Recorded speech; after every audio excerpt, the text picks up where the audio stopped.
चौकशी व्हावी. इथल्या सरकारी यंत्रणांवर विश्वास नाही का तुमचा? आमदार रोहित पवारांनी जी पत्रकार परिषद गेले 2 दिवस घेतली मुंबई आणि दिल्लीमध्ये, त्यामध्ये त्यांनी जी काही मागणी केली की बाह्य संस्थेमार्फत याची चौकशी झाली पाहिजे, तर त्यांनी केलेली एक मागणी आणि मी स्वतः मुख्यमंत्र्यांना काही पदाधिकाऱ्यांसोबत परवा मंत्रालयात भेटलो. त्यावेळेस मी स्वतः सांगितलं होतं की आपण तात्काळ सीआयडी चौकशी लावली, त्याबद्दल आपले आभारी आहोत. कारण या दादांचं जाण्याचं दुःख सीएम साहेबांना पण तितक्याच मोठ्या प्रमाणात आहे, त्यात काही दुमत असण्याचं कारण नाही.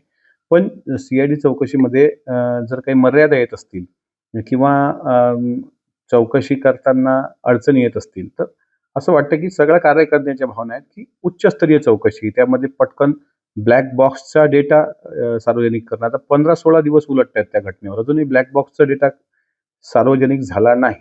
त्याच्यामुळे माझी मागणी ही उच्चस्तरीय चौकशीची आहेच आणि त्यावर मुख्यमंत्री महोदयांनी सकारात्मक प्रतिसाद दिला. आमदार रोहित पवारांनी जी मागणी केली, तर आमदार रोहित पवारांनी ज्या पद्धतीचे त्या दिवशी पुरावे सादर केलेत, त्याबद्दल त्यांना त्यांचे म्हणजे आभारच मानले पाहिजे. त्यांनी महाराष्ट्राच्या समोर अनेक बारकावे उलगडून सांगितले आणि टेक्निकल गोष्टी त्यांनी त्या दिवशी सांगितल्या. त्यामुळे त्यांनी जर बाह्य यंत्रणांद्वारे चौकशीची मागणी केली, तर त्या संदर्भात ते स्वतः केंद्रीय गृहमंत्र्यांची भेट घेणार आहेत. मी स्वतः केंद्रीय गृहमंत्र्यांना भेटण्यासंदर्भात आणि केंद्रीय उड्डाण मंत्र्यांना भेटण्यासंदर्भात आमच्या पक्षाचे राष्ट्रीय कार्याध्यक्ष माननीय प्रफुल्ल पटेल साहेब आणि प्रदेशाध्यक्ष मान्य तटकरे साहेबांना 2 फेब्रुवारीला पत्रव्यवहार केलाय. ते पत्र त्यांच्या पीएकडे दिलेलं आहे. त्या पत्राची कॉपी माझ्याकडे आहे. पण अद्यापही मला त्यांच्याकडून कुठलाही प्रतिसाद मिळालेला नाही.